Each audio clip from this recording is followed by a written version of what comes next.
¿Escucha? Ahora sí, bueno, se ve que hay algún temita con el auricular, así que en el primer momento que no se escuche, me avisan, ¿sí? Bueno, vamos a buscar al doctor.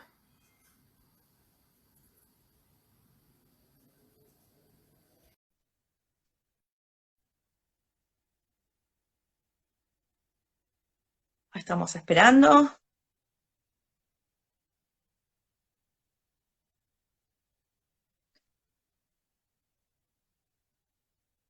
Bueno, vamos saludando a las chicas que se van sumando de a poco.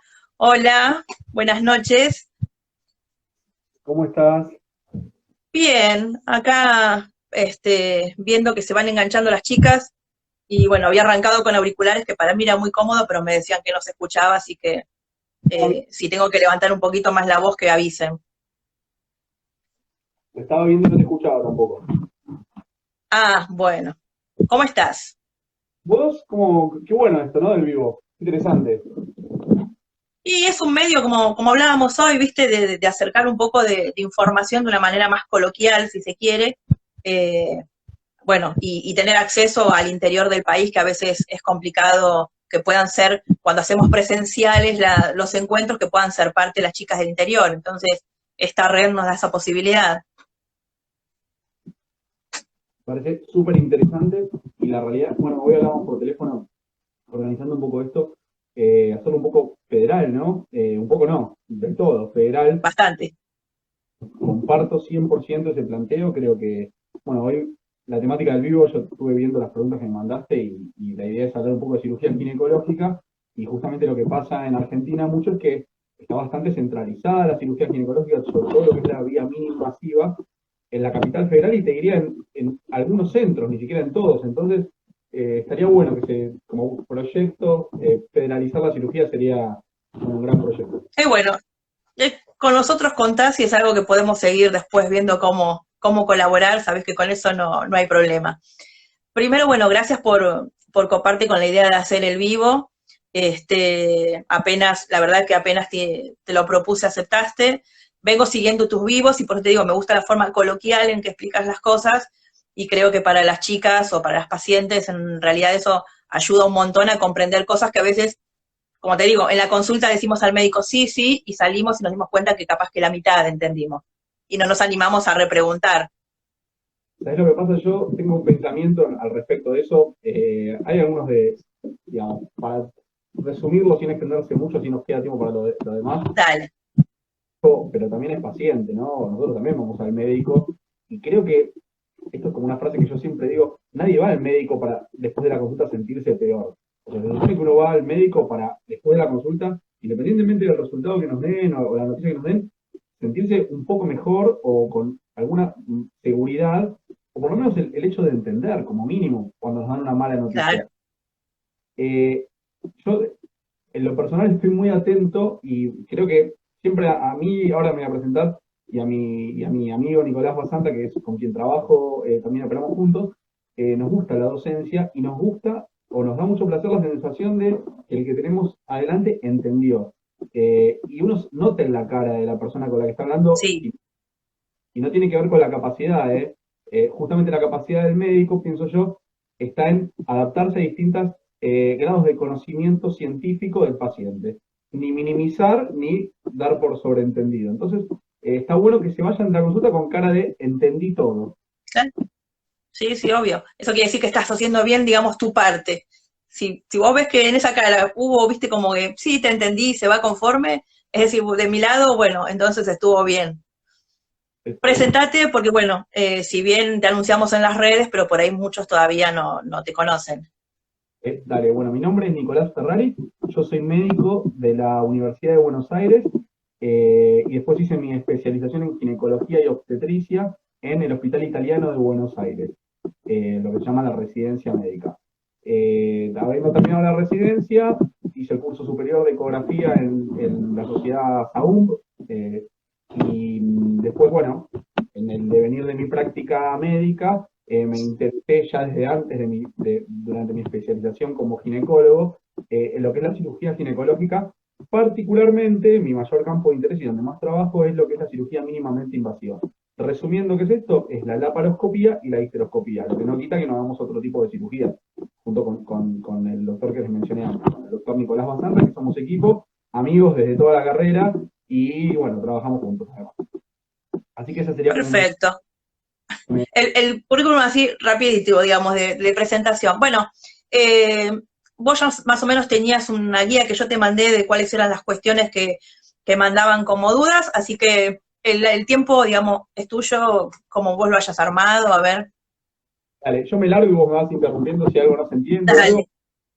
A grandes rasgos, el proyecto que yo me armé para este vivo, en relación a las preguntas, como te dije antes cuando hablamos, me gusta que quede con cierta coherencia, primero para que lo puedan reenviar y que se entienda de principio a fin, y segundo, porque si alguien se engancha en la mitad del vivo y encuentra una pregunta puntual, por ahí resulta muy fuera de lugar o tedioso, entonces los grandes ejes van a ser lo que es la histeroscopía, lo que es la Ujú. laparoscopía, y de ahí se van a ir desprendiendo los diagnósticos, y vamos a hablar un poco de estudios diagnósticos, ¿sí? Para diferenciar los beneficios, que hubo mucha pregunta de eso, y por último, o en el medio, vamos viendo cómo sale la cosa, hablar del factor endometrial, ¿sí? Que es como una parte importante, pero lo vamos a mechar con la parte quirúrgica. Bueno, a grandes rasgos, muy esquemáticamente, la histeroscopía, que es una de las cirugías mínimo invasivas que nombramos, es un método de diagnóstico y tratamiento que mediante un sistema de endocámaras, es decir, una cámara que tiene forma como si fuese una lapicera bien finita, 5 milímetros de diámetro, permite estudiar el útero por adentro.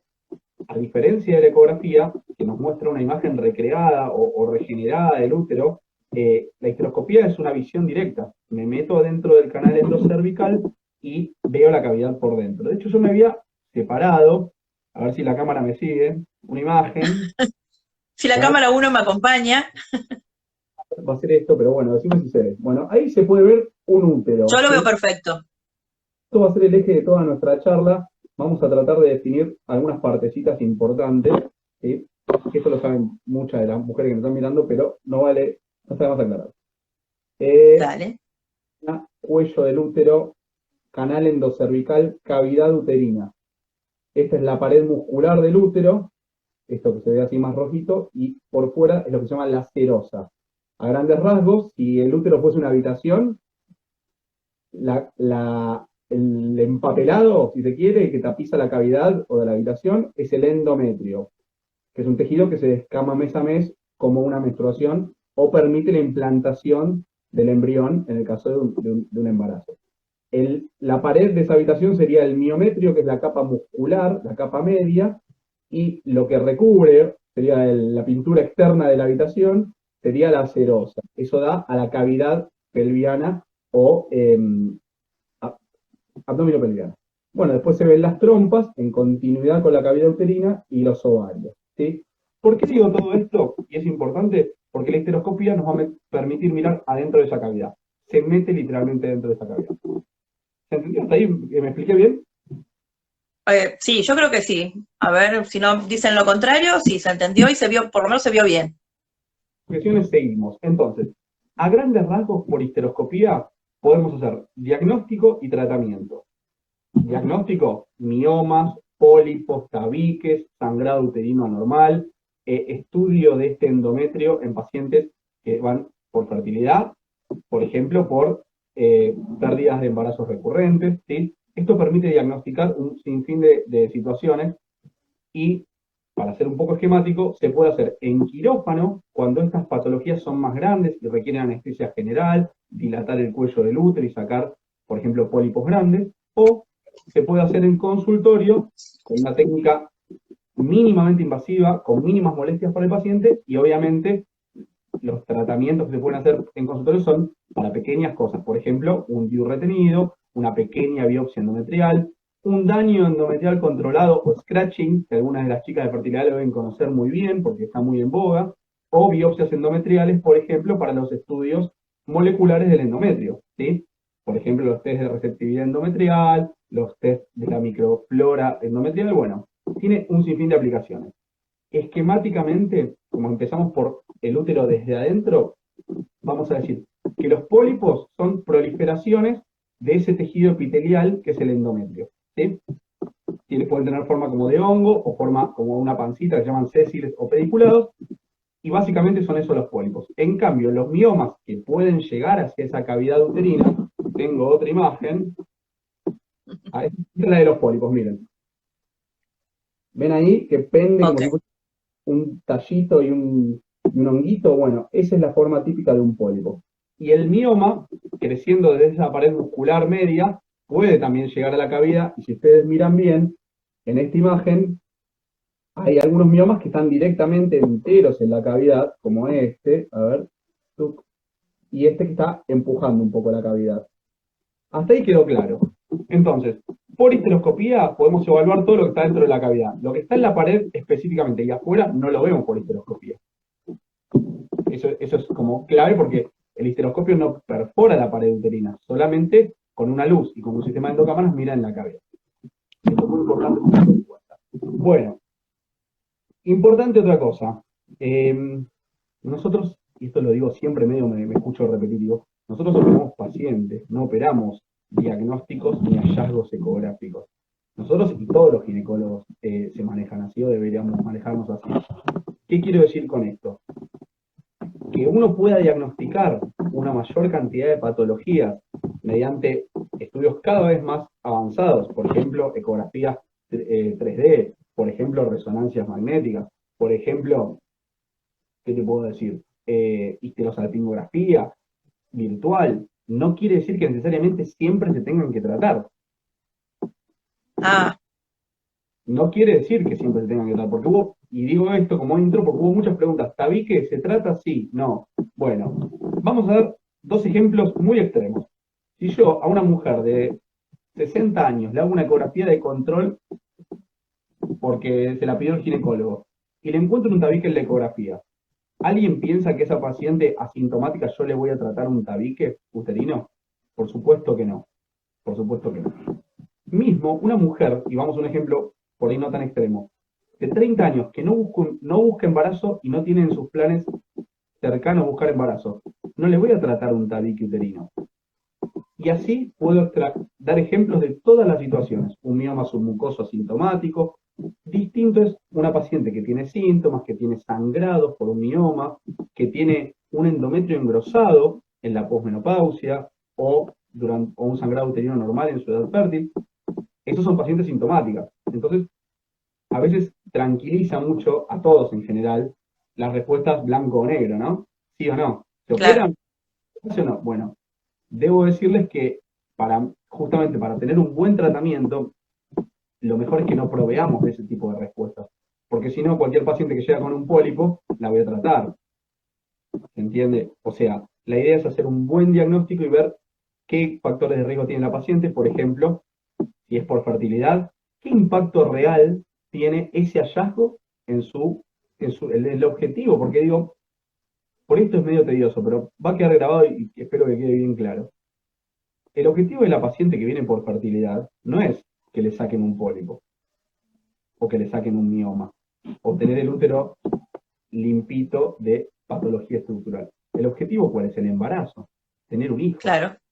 Entonces, en el afán de ayudar a esa paciente, uno puede verse involucrado en la vorágine y decir, bueno, trato cualquier...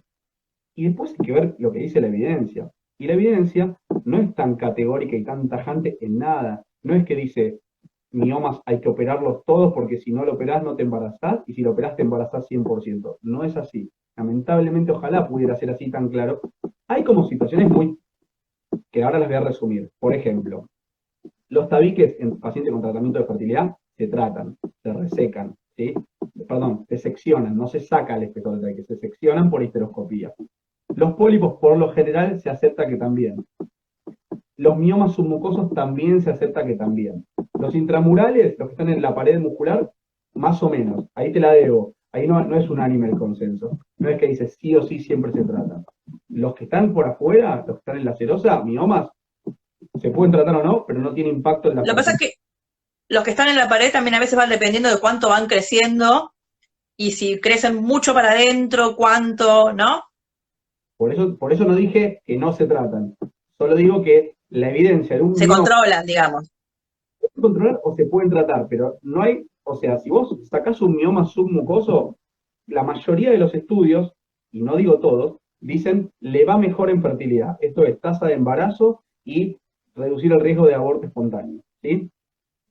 Los Sí, estudios son medio discordantes con los miomas que están en la pared en relación a, ¿le va mejor a esa paciente si se lo sacamos o no? Entonces hay que ser cautos, ¿sí? Hay que ser cautos, hay que evaluar paciente por paciente. Siguiendo con las cosas que sí o sí se tratan, dijimos, un tabique por fertilidad hoy está ampliamente difundido que sí se trata. ¿Qué más? Bueno, el tema de los estudios de la receptividad endometrial. A grandes rasgos, ese gran concepto que es la receptividad endometrial se hicieron muchísimos estudios durante décadas sobre la calidad embrionaria, sobre cómo lograr una buena fertilización in vitro, cómo lograr que se une el espermatozoide con perfecto. Ahora, se le dedicó bastante poca investigación al lugar donde ese embrión va a pasar 9 meses. ¿Sí? claro. Hay estudios, ojo, hay mucho interés comercial al respecto, ¿sí? Hagamos la aclaración. Entonces, si la paciente tiene la indicación, hay algunos estudios que permiten estudiar la flora bacteriana del endometrio, que son los estudios EMA y los estudios ALICE, ¿sí? Para ver si hay algún tipo de alteración de esa flora, de lo que se llama microbiota, los lactobacilos o bacterias generadoras de una enfermedad asintomática que genera trastornos de implantación que se llama endometritis crónica. Hay un post en mi Instagram, después lo ven, porque si no, no vamos a terminar más. Sí, Y sí, no, yo después lo comparto mañana, así que aparte, en el contexto de lo que es receptividad endometrial, tenemos lo que son los estudios de fechado endometrial o de buscar la ventana óptima para lo que es la embriotransferencia, o lo que se llama una embriotransferencia personalizada, ¿sí? Y eso se llama estudio ERA. Bueno, ERA, EMA y ALICE son marcas comerciales que las hace un laboratorio. No tengo ningún conflicto de intereses con ese laboratorio, solo digo que ver bien que la indicación sea para esa paciente, porque suelen ser estudios a veces que son difíciles de conseguir, a veces no los cubren las obras sociales, entonces, no, no, es imposible, con los costos que tienen. y también, porque para dar un mensaje real al paciente, si, los estudios no son terapéuticos. Entonces, poner todos digamos, la expectativa en un estudio determinado que por ahí uno no lo puede pagar, hay que ver si se justifica y si le cambia tanto los resultados tenerlo o no. Hoy la evidencia dice que en las pacientes que se beneficiarían, pero no es concluyente, no es que sí o sí, si no lo hacen está mal, las que tienen 3 o más pérdidas de embarazo, hacer este tipo de estudios de receptividad endometrial, que básicamente es verificar si ese endometrio está haciendo bien las cosas desde el punto de vista molecular para permitir la implantación y permitir una motilidad uterina que se llama peristalsis uterina. El útero es un órgano que es un misterio. Antes pensábamos que era un reservorio del embarazo durante... No, es recontra complejo, por eso cuando uno aporta la vía mínimamente invasiva, lo que trata de hacer es, de alguna manera, cuidar mucho. O sea, primero no dañar. Claro. Así que bueno, eso sería lo que es histeroscopía, lo que se puede ver y tratar por histeroscopía y el concepto de receptividad endometrial. Me cansé, voy a tomar agua, perdón. Respirá, sí, tranquilo. Total, de última, si no llegamos, hacemos otro vivo en unos días, no te hagas problema. Yo tengo medio la obsesión de que se entiende y dejar todo dicho, pero a veces menos es más, entonces por ahí vamos a hacer un poco más resumidos las cosas. Entonces, si no quedan dudas de lo que es histeroscopía, agrego una sola cosa más, que aparte de lo que dijimos, la histeroscopía podría llegar a ser útil en pacientes que van a ir a tratamiento de fertilidad, o que ya fueron y por ahí les fue mal y tuvieron una embriotransferencia que no prosperó. Eh, Evaluar que no haya patología inadvertida, ¿sí? O sea, que algo que no se vio en los estudios y que se vea bajo visión directa. O sea, el gol estándar del estudio más específico para ver la cavidad uterina es la histeroscopía, no hay otro mejor. La resonancia, la reconstrucción 3D, no hay otro mejor. Ese es el mejor porque yo como me estoy metiendo con una cámara dentro de la cavidad. ¿Sí? Ok. Y evaluar el canal del útero, evaluar ese canal. Ahí nos saludó el doctor Basanta, que nos está viendo desde la otra cuenta, así que le mandamos un saludo. Ah, sí, me pareció. El canal endocervical, ¿por qué es importante? Porque a la hora de hacer una embriotransferencia, donde uno va a colocar una cánula, ¿sí? está buenísimo conocer la anatomía, si está hacia adelante, si está atrás, si hay una pequeña adherencia, una sinequia, seccionarla, o sea, dejarlo limpito para cuando uno pasa la cánula para transferir los embriones o una cánula para hacer una inseminación, pase fácil, y ya uno ya lo tenga en la cabeza, ¿sí? Eso todo se puede hacer en consultorio, ese tipo de histeroscopia, pero bueno, pasamos de página, si te parece, a laparoscopía. Dale. Hicieron un montón de preguntas de lo que es laparoscopía, sobre todo lo que es endometriosis, que en realidad es una Sí, enfermedad que suele.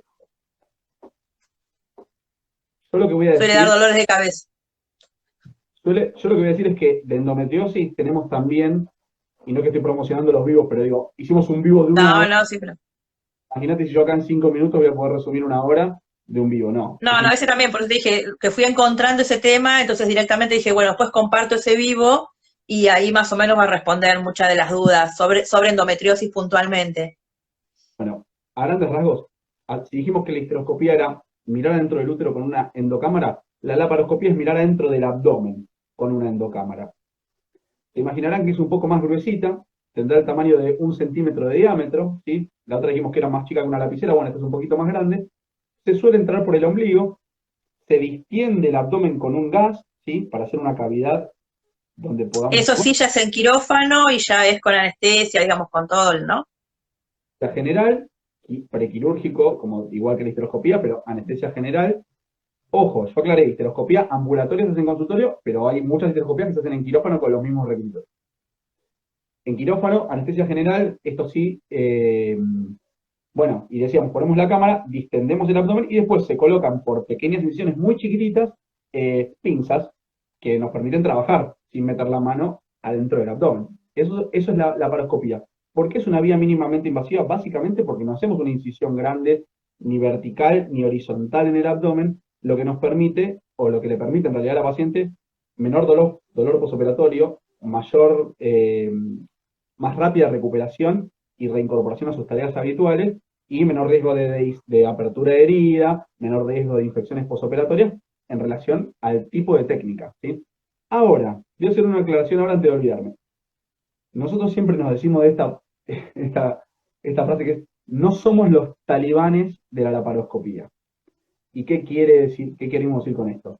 Lo importante, cuando, como dijimos, un paciente es solucionarle el problema y en algunos casos obsesionarse con una vía, si no está bien indicada la cirugía, si la paciente tiene muchos factores de riesgo, si el lugar donde le estamos operando, y eso hay que ser realistas, no dispone de la tecnología adecuada, eh, es incrementarle mucho más los riesgos por no hacerle una incisión tradicional. O sea, la laparoscopía es buena cuando están dadas todas las condiciones, ¿sí? Que tienen que ver con la pericia, con la tecnología y con las características del paciente, ¿sí? Y de la patología en sí. Así que quedó ese punto porque a veces parece como que la laparoscopía es bueno y abierto es malo. No, depende. La idea es no poner en riesgo al paciente, ¿no? Claro. Sí, hasta ahora parece como que nos van entendiendo, así que no hay problema. Y que se va escuchando y todo. Bueno, entonces, volviendo, alguien preguntó, vi así de refilón, que preguntaron qué patología se puede dar. Básicamente, si dijimos que la histeroscopía miraba el útero por dentro, bueno, esto lo mira desde su parte externa. Entonces, todo lo que está en la pared, pero sobresaliendo hacia afuera de ese útero, ¿sí? Volvemos a la imagen, todo lo que está, que ahí se ve, todo lo que está por fuera del útero, no lo de la cavidad. Entonces, por la laparoscopía vamos a poder tratar patología de los ovarios, ¿sí? Quistes, por ejemplo, patología de las trompas y patología de la pared uterina que aflore hacia la cavidad abdominal, no lo que va hacia la cavidad, porque lo que da hacia la cavidad uterina lo tratamos por histeroscopía. Básicamente tratamos quistes, hidrosalpinx, que es líquido en la trompa, y patología que se denomina endometriosis. Hay muchas más cosas, es un resumen para un vivo de Instagram, ¿se entiende? Porque si no, nos ponemos a hablar, no terminamos más. Entonces, algo que preguntaron y arranco por las trompas. El hidrosalpinx es líquido en la trompa. ¿Se opera siempre? ¿Siempre hay que operar un hidrosalpinx? No, siempre no. Si es una paciente que es por fertilidad, o sea que está buscando embarazo, y entendemos que si hay un hidrosalpinx, la trompa está afectada. Esa trompa no va a conducir un óvulo desde el ovario y no lo va a conectar con un espermatozoide. Esa, por ahí la otra sí. Entonces, si la paciente está yendo a reproducción, a técnicas de reproducción de alta complejidad, va a ser una embriotransferencia. Como esta página es muy de fertilidad, doy muchas cosas por sobreentendidas. ¿Sí? Si no se entiende, Sí, está. bueno, sigue sin problema.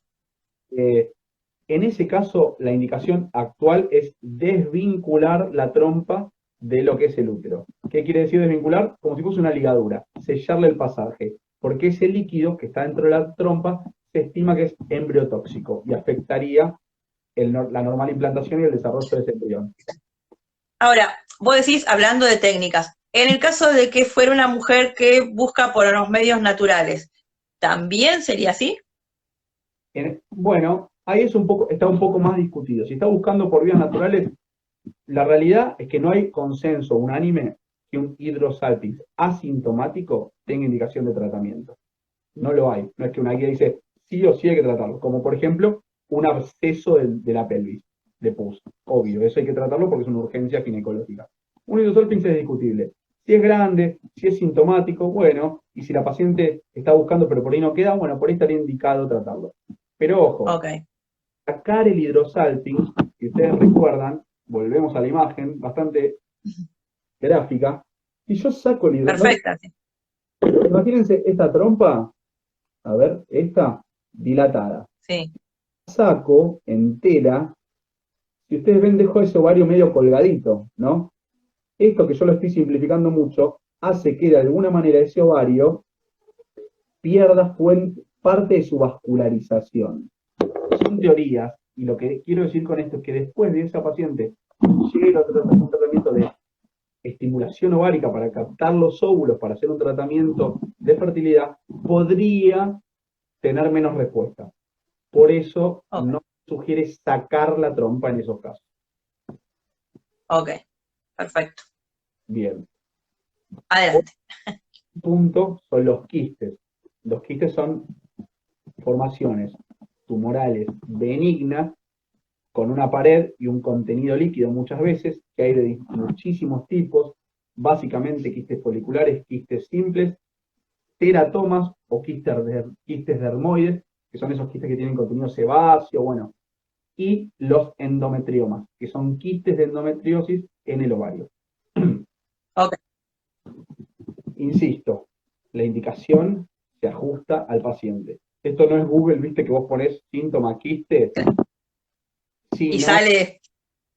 operarse, o típico, vos pones quiste y dice, no sé, o pólipo cáncer te pone Google, viste, ya saliste. No, no, sí, años atrás cuando empecé a googlear y buscaba y todo terminaba en empezar a hacer un testamento, despedirme de la familia porque, como es que decía, imagen, viste que te decían antes, de bordes y ya buscabas que era heterogéneo, no, esto, aquello y no, Sabí, Google no. sabí que papilas, te volvías loca. Pero bueno, ahí va, ahí nos preguntan cosas si se pueden ir los quistes. Bueno, primero, evaluando bien a una paciente, uno ve qué tipo de quiste tiene. Hay quistes que típicamente van a estar el endometrioma, el quiste de endometriosis y el teratoma, una vez que están diagnosticados, no suelen desaparecer. Pueden crecer, pueden mantenerse estables, pero no suelen desaparecer. Ahora, los quistes foliculares, en realidad, es la cápsula que recubre al óvulo todos los meses. ¿Sí? El óvulo, que la gameta femenina, o el ovocito, está rodeado de una cápsula que se llama folículo. Ese folículo, cuando crece, está lleno de nutrientes, líquido con nutrientes. Cuando crece, puede remedar una imagen de oquística. Por eso, típicamente, más de una mujer le habrá pasado que tuvo un quiste que desapareció, que se disolvió. En realidad, no es que se disuelve, se le da anticonceptivos durante 2 ciclos para ver si, dejando quieto el ovario, un quiste que fue producto de la ovulación retrograda como tiene que ser. Los quistes que son por células que mutaron y empezaron a crecer no van a achicarse solos por dejar quieto el ovario, van a permanecer estables. La pregunta en realidad apuntaba a un adolescente que tiene muchos quistes en el ovario, digamos, si eso es algo más o menos común o... Es muy frecuente porque hay mucha actividad hormonal y durante el desarrollo, sobre todo un adolescente si es muy joven, y está con los primeros ciclos, suele haber ciclos anovulatorios que generan estas imágenes. Por eso hay que evaluarla. Hay que ver qué Claro, tipo, puede tener múltiples quistes de 1 centímetro y ser una cosa, o puede tener múltiples quistes de 5 centímetros y ser otra. Hay que evaluar imagen, pared del quiste, características, factores de riesgo, examen físico, muchas cosas. Pero a grandes rasgos, lo que podemos adelantar es que no todos los quistes se operan y no hay guías, o sea, no hay una guía que diga más de 4 se opera, insisto. Me encantaría tener esas respuestas, no es que no sí, las hay. Entonces, el médico entrenado evalúa un paciente, no evalúa un quiste o una foto. Entonces, claro. eh, mismo pasa con el endometrio, no todos los endometrios se operan. Bueno, pero no me voy a ir por las ramas. Entonces, los quistes son los que dijimos y vamos a pasar de lleno a la endometriosis. La endometriosis es esa enfermedad que genera habitualmente dolor pelviano crónico y menstruaciones muy dolorosas y muchas veces genera trastornos en la fertilidad. Pero para definir qué es la endometriosis vamos a volver al dibujito, que se me fue, pero no importa, ya lo encuentro. ¿Se acuerdan de este útero de vuelta? Bueno, la cavidad está tapizada por endometrio. Ese endometrio se descama mes a mes como una menstruación. Si la paciente se embarazó en ese ciclo, en ese endometrio se implanta el embrión, ¿sí?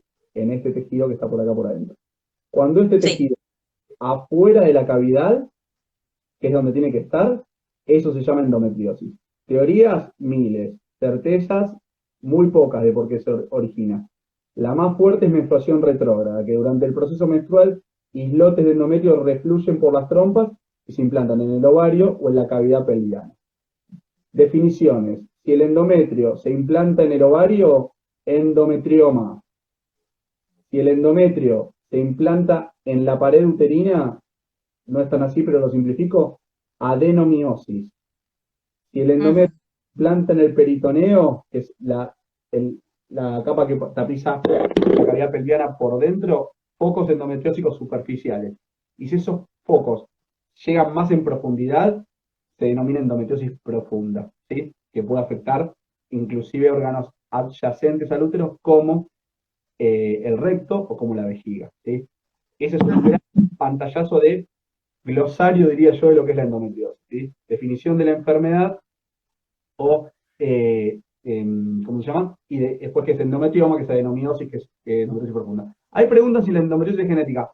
Hay teorías que dicen que lo que habría es cierta predisposición al no rechazo de esas células endometriales que salieron de la cavidad. Pero insisto, son teorías. Y yo no me voy a poner a hablar en un vivo de Instagram de teorías que no están confirmadas No, sí, científicamente, seguro. pero son teorías. Así como lo de la menstruación retrógrada no es que es la causa sí o sí de la endometriosis. Hay otras que hablan de embolias de células endometriales por vía linfática, por vía hemática, un montón de causas, ¿sí? Pero bueno, dijimos que los típicos síntomas, dolor pelviano crónico, menstruaciones muy dolorosas, trastornos en la fertilidad, o sea, dificultad para quedar embarazada por todo el ambiente proinflamatorio que generan y a veces por distorsión anatómica, una enfermedad que genera mucha inflamación y a veces genera pegoteo de las vísceras abdominales, Claro. acodamiento, por ejemplo, de las trompas. Pero bueno, remitirse al vivo endometriosis, porque si no, Sí, sí, sí, sí. bueno, desde el punto de vista ginecológico y vinculándolo un poco con fertilidad, ¿qué hacemos? Hoy la tendencia actual en endometriosis es, primero, mini invasivo. Primero, ver qué tiene la paciente. ¿Tiene deseos de fertilidad? Es una cosa. No los tiene y está asintomática, es un manejo completamente distinto. Por eso, repetitivo, pero vale la pena. No operamos, Sí, seguro. operamos pacientes con deseo de fertilidad o no, sintomáticas o no, con 1000 variables. Entonces, la tendencia mundial es a dirigir una sola cirugía para la endometriosis. Ya no más esas pacientes que tenían 10 cirugías por quistes endometriósicos. Y tratar de controlar los síntomas con tratamiento farmacológico. Si Sí. la paciente tiene poca disfunción anatómica, está asintomática o tiene muy pocos síntomas y le va bien con medicación, esto es combinaciones de estrógenos con progestágenos o progestágenos solos, la mantenemos así y la controlamos, por supuesto, ¿sí? Así que básicamente es eso. Y en el caso que la paciente no responda bien, o sea, que siga con dolor pese a la medicación, bueno, uno puede intentar una laparoscopía, donde se queman o se sacan los focos de endometriosis en el peritoneo, se resecan los quistes en el ovario, que sean endometriomas, se liberan las adherencias y, llegado al caso, se trata una endometriosis profunda con el concurso en quirófano de profesionales de otras subespecialidades, porque por más entrenado que esté el ginecólogo, y sobre todo los ginecólogos que se dedicaron al campo de la ginecología oncológica, que se han volcado muchos de ellos a tratar endometriosis profunda por la complejidad y por la afectación de Claro. nervios pelvianos. Si hay que hacer una resección intestinal, el que va a unir ese intestino va a ser el cirujano general, no lo va a hacer el ginecólogo. Y si hay que reimplantar un uréter, también lo va a hacer el urólogo. Claro, va a depender del órgano que se vea afectado, digamos. Algo clave en cirugía, y no solo en endometriosis, pero en endometriosis particularmente más importante, es un excelente diagnóstico preoperatorio. Parece una obviedad, ¿no? Pero, ¿qué es un excelente diagnóstico preoperatorio? ¿Tener una ecografía? No. Si yo estoy sospechando una endometriosis, yo tengo que tener una ecografía en manos de un especialista en endometriosis en ecografía. Porque, frase muy de médicos, es un estudio muy operador dependiente. O sea, depende quién lo haga. Eso quiere decir que Ajá. y buenos no, hay ecografistas que están entrenados en endometriosis. Y pasa lo mismo con las resonancias magnéticas. Una resonancia magnética para endometriosis es una resonancia que tarda mucho, porque hay que mirar muchas cosas. Entonces, si el centro está muy deseoso de hacer muchos estudios en 15 minutos, y probablemente no nos den un buen diagnóstico. Y la idea es no llevarse sorpresas en la cirugía, no encontrar Claro. ahí dosis profunda. Está. Vos, contame algo. No, acá estoy viendo que, bueno, hasta ahora se van uniendo de a poco las chicas, que está saliendo bien, por suerte estás contestando a medida que van apareciendo las preguntas. Viste que eso también te decía hoy que podía pasar, más allá de que uno tiene como cierto lineamiento, hay preguntas que surgen en el momento y que, bueno, es que lo que también lo hace más interactivo, ¿no? Con los que participan. Así que, bueno, Si querés, podemos continuar que no hay problema. ¿Eh? dejar un comentario que diga respondemos de cirugía ginecológica en vivo, bienvenido. ¿Viste? Lo escribís ahí. Bueno, a ver, ahí preguntaron algo. El doctor Basanta, para que se está personando, a ver, lo leemos. No lo encuentro. Acá Nico Basanta, que dijimos que es colega mío y trabajamos en conjunto. Dato para endometriosis. Cuando no hay deseo de fertilidad, consultar al gineco. Anticonceptivos con la menor dosis posible de estrógenos. Muy bien, Basanta. Ahí lo encontré. Exacto. Claro, porque a veces te dicen, va la paciente, a veces nos pasan que tiene endometriosis y lo primero que le dicen que se apure y se embarace. Y por ahí no están en el momento en que tienen ese deseo de ser madre. Entonces, que esté digamos, la alternativa farmacológica también es importante. Es fundamental que exista alternativa farmacológica, porque nadie le puede dictar el momento de embarazarse a esa paciente. Y muy en contra de la creencia popular, viste que si yo te pregunto, bueno, vos estás recontra metida en el tema, pero si yo le pregunto a cualquier persona, a cualquier mujer que no está metida en el tema, si tomó 10 años de anticonceptivos, ¿se llenó de hormonas? Me van a decir, sí, son muchas hormonas. Y en realidad, las minidosis de los anticonceptivos, justamente lo que hacen es planchar de alguna manera la actividad hormonal intrínseca de esa mujer. Entonces, uno dirá, pero si la endometriosis es una enfermedad dependiente de los estrógenos, y yo le voy a dar estrógenos, y sí, porque esa minidosis hace que esa mujer no produzca grandes cantidades o de manera irregular de sus propios estrógenos, entonces es como que yo le doy una dosis controlada. Y encima con la contrabalanceada que le propina el progestágeno, que los anticonceptivos típicamente vienen combinados. Etinilestradiol con drospirenol. Y hay algunos progestágenos solos para endometriosis como el Bienojet. El tema es que me estoy yendo, pero ahí Son están. carísimos. Son carísimos, son carísimos. Entonces, hace un tiempo hubo un consenso de expertos en endometriosis de Italia, dictaminó un artículo muy interesante que se llama las 10 cosas que no hacer en endometriosis. Y una de ellas, que me quería traer en este video, es no dar tratamientos que no se puedan mantener en el tiempo, sea Claro. por efectos adversos o por su costo. Yo tengo una paciente que no tiene los recursos económicos para pagar el Bienojet y le voy a tratar una patología crónica con una cajita que la va a poder comprar un mes, o se la doy yo en el consultorio que me la dio un visitador y después la dejo en banda, no sirve, la estoy dejando librada a que, bueno, que haga lo que pueda. Esa paciente, por supuesto, va a suspender el tratamiento. Siempre después de una cirugía endometriosis quedan con tratamiento crónico las pacientes. No es que, por más Claro, que chau, la curé, no se cura, es crónica. Entonces, se trata. Afortunadamente tiene tratamiento, pero hay que controlarla. Entonces, bueno, siempre me tengo que ajustar a los pacientes. Y ojo, no es mejor el Dienogel solo que los anticonceptivos combinados. No está demostrado categóricamente. Algunas se van mejor, otras no, pero bueno, hay que probar. Vamos, perfecto. María Elena, ¿Eh? ¿estás ahí? Hasta ahora, sí. Preguntaba recién algo acá que vi al pasar sobre las trompas permeables. Esperá que, viste, van pasando los comentarios rápido. Permeabilidad tubaria. Si querés te hablo un poco de eso, que lo habían preguntado antes. Sí, dice, las trompas dañadas pueden hacerse permeables por una cirugía nuevamente. Mira, así como yo dije que el endometrio es muy sensible y tiene todos mecanismos moleculares que están en pleno estudio, pero que no se conocen del todo en cuanto a su receptividad. Las trompas son órganos muy inteligentes en términos de sus millones de funciones que se conocen en parte. Entonces, no es que solamente un conducto como si fuese un túnel donde pasa así, no, tiene células con microvellosidades. Entonces, por ejemplo, cuando hay un embarazo ectópico o cuando hay un hidrosalping, esas celulitas se inflamaron, se afectaron, y el consenso actual es, esa trompa, digo, no es unánime. Hay quienes hacen cirugía conservadora de las trompas, por eso digo, no puedo decir lo que digo yo, es lo que se hace en todo el mundo y no resiste, no. Pero lo que hace la mayoría de los ginecólogos es estimar que esa trompa quedó desfuncionalizada. Lo mismo que, por ejemplo, cuando hay una ligadura tubaria y se hace una cirugía de reanastomosis o de unión tubaria.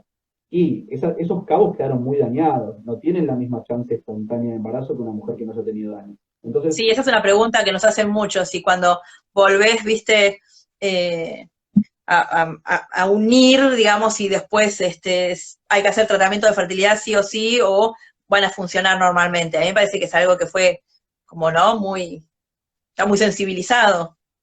cirugía muy compleja, a veces no cubierta por las obras sociales, te diría que muchas veces, por ende muy costosa y sin asegurar para nada tasa de embarazo igual a la que tenía antes. Los estudios son muy dispares. O sea, si tenés ligadura, no necesariamente tenés que hacer reconexión, podés directamente ir. Puesto, claro, porque, a ver, no tiene ningún sentido reconectar las trompas y hacer un tratamiento de alta complejidad usando los ovarios, porque ahí la unión se hace fuera del cuerpo de la mujer, del Claro, óvulo.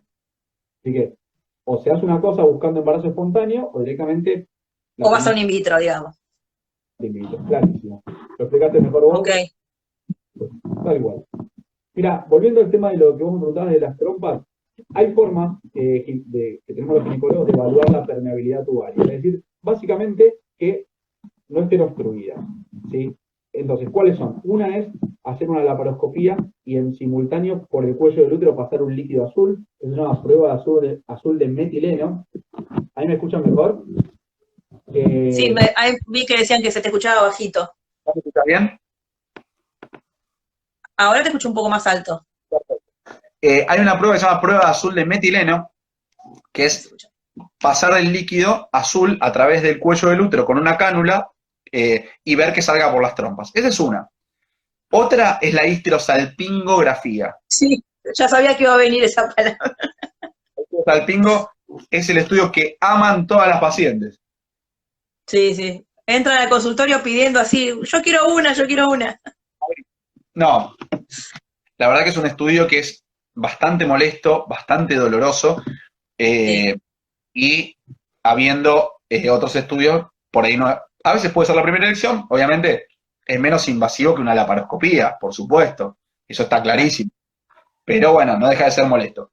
¿Qué es la histerosalpingo? Poner la misma cánula con paciente despierta, pasar un líquido y hacerle una placa o un método de imágenes y ver cómo refluye ese líquido contrastado por las trompas.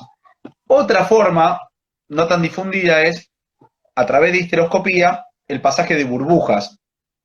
La histeroscopía, dijimos que, algo que no dije, es se mira dentro del útero con una endocámara, pero la forma de estirar esa cavidad para que no quede aplanada es con líquido, con solución fisiológica o con un líquido hipotónico. Básicamente, ese líquido, si yo le tiro burbujitas, algunas, yo puedo ver el correr de esas burbujas por los agujeritos de las trompas. Y eso es una forma también de evaluar la permeabilidad tubaria, ¿sí? Son distintas formas de evaluar lo mismo, ver de inferir qué pasa el líquido, y por ende uno puede especular que podrían pasar los espermatozoides por esa trompa, ¿sí? Así que son formas de evaluar que esa trompa esté permeable. Ya hablamos de trompas, y hablamos bastante, hablamos de hidrosalping, si se trata, si no se trata, si se trata en alta complejidad, así que los que se lo perdieron, véanlo de vuelta. ¿Cuánto tiempo vamos? Nos queda poquito, ¿eh? Sí. Yo quiero nombrar una cosa más que es importante, que nos preguntaron Dale. sobre los estudios, ¿Sobre? estudios diagnósticos, Sí. ecografía, histerosono, bueno, la ecografía la conocemos todos, sabemos lo que es. La ecografía, la histerosonografía es hacer una ecografía, pero poniendo adentro de la cavidad uterina líquido. Eso hace que toda la patología que está intracavitaria quede mejor delimitada. Es un estudio que, en manos que son expertas, es buenísimo, es muy buen estudio. Lo que pasa es que no se hace mucho la histerosonografía, porque no hay mucha gente especializada. Para poder hacerla, claro. Exactamente. No supera a la histeroscopía, de ninguna manera, porque la histeroscopía permite visión directa. En una televisión o en una pantalla se ve directamente la cavidad. Pero esto es una ecografía con más grado de detalle. Y después, algo que está, bueno, la resonancia magnética, que si es para endometriosis tenemos que usar contrastes intravaginales, intrarrectales, contraste endovenoso. Y por último, algo que no es muy conocido por los pacientes, que es la ecografía tridimensional. Esta ecografía ¿vieron como las ecografías que se hacen a los embarazos, a los bebés? Sí. Las 4D, que uno ve en 3 dimensiones. Sí. Lo mismo, pero una ecoginecológica. Imagínense que esto es muy útil sobre todo para malformaciones uterinas. Todo el amplio campo de malformaciones uterinas o defectos del desarrollo del útero se evalúa muy bien con ecografía tridimensional. También es algo que no se hace en todos lados, seguramente. No se hace y tiene que... O sea, esto es importante saberlo. Los estudios por imágenes no son buenos o malos en sí. Yo sí o sí necesito una resonancia antes de operar un...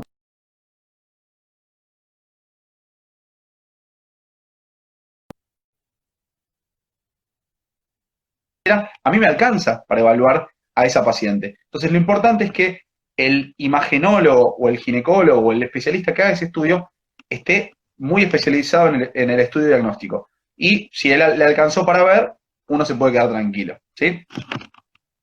Están preguntando acá, ¿dónde atendés?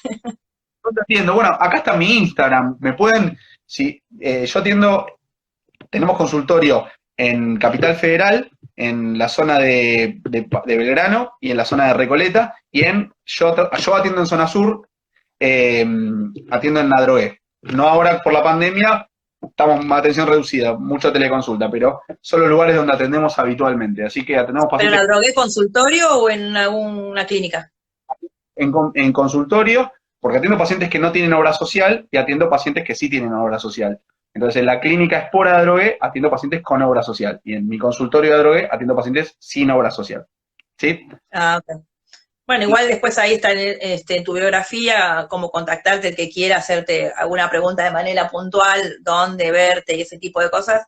Después igualmente vamos a volver cuando suba este vivo, ahí abajo voy a poner otra vez bien tu nombre y todo para que te puedan ubicar. Nos quedan 5 minutitos, pasó volando esto, viste que había muchos temas, pero bueno, nada, no sé, a ver, en 5 minutos, si te quedó algo. Viste cuando tenés algo en la cabeza que decís, algo quería decir y me estoy olvidando, pero era de los estudios diagnósticos, de la eco 3D, eso, un tema que no tocamos, hablamos de histero, del áparo, de quistes, de pólipos, de mioma, de todo. Algo que no dijimos en 2 minutos son las malformaciones uterinas. Malformaciones Sí. son cuando por algún defecto durante el desarrollo de esa mujer, me refiero, cuando esa mujer estaba en la panza de su mamá, no se formaron bien las estructuras uterinas. Entonces, ¿qué puede hacer? Que el útero tenga tabiques, que el útero esté dividido en 2 cuerpos, eso se llama útero bicorne, o que a grandes rasgos el útero esté formado por un solo cuerno, ¿sí? O sea, volvemos a la cavidad.